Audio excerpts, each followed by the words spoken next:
Tonight, college basketball from the Big 12 Conference. The best, the top, the most talented, the deepest conference in college basketball, Big 12. Brigham Young, BYU Cougars visit number 7 Kansas at Allen Fieldhouse. It's the first trip to Allen Fieldhouse for the Cougars since 1973 when listen, BYU had good, solid, respectable basketball teams then, as they do today.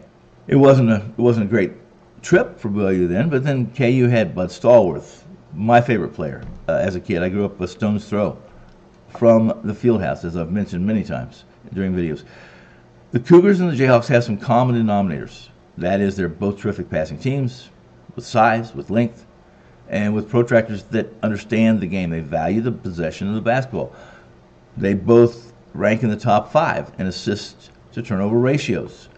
They have 2-point guards who are in the top 3 of assist to turnovers in the nation in Division I basketball. Ali Khalifa, 12 assists, 0 turnovers the last 2 games. What the difference, the primary difference, the big reason, the main reason, the primary reason I am supporting Kansas tonight, a game between two teams that are overvalued. They're overrated. BYU especially overrated when they're on the road. KU overrated because they're KU. They're always overrated. Expectations typically always exceed skill set. When BYU is losing or chasing their own tail, they don't do very well, especially on the road. They shoot less than 30% from the 3 line. They shoot far less from the field overall. Kansas at Allen Fieldhouse shoots just under 40% from the 3 line. One of the top percentage shooting teams on home wood. Kansas will be without their top scorer, defensive player of the year in the conference a couple years ago with Texas Tech, the transfer, Kevin McCullough. They played pretty well last game. They dominated a Texas team Saturday night. Just dominated them. There was only 9-point margin of victory. At least that's the surface number you see when you watch. If you look at the box score, see the final score on the surface by itself. But they dominated Texas from start to finish. Much of what you're going to see tonight. KU has to lay a touchdown. The win over Texas for KU raised them a couple points in the AP poll. And as I said, a dominating performance. This is the Jayhawks team that leads the nation in assists per game, almost 20.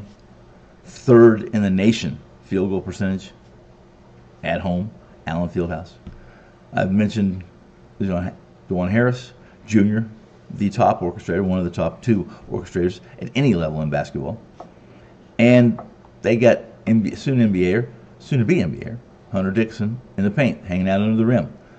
He has 14 double-doubles, the top in Big 12 play.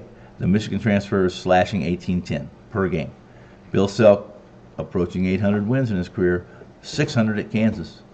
Tonight, Bill wins his 794th overall college basketball Division I win, his 587th at Kansas.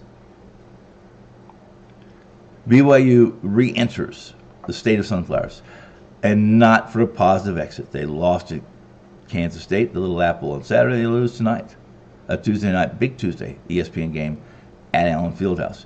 It shouldn't be difficult. This is not difficult, guys. KU minus the touchdown over a BYU team that's just not very good away from Provo. I'm Tony Finn. So glad you dropped by. See you tomorrow.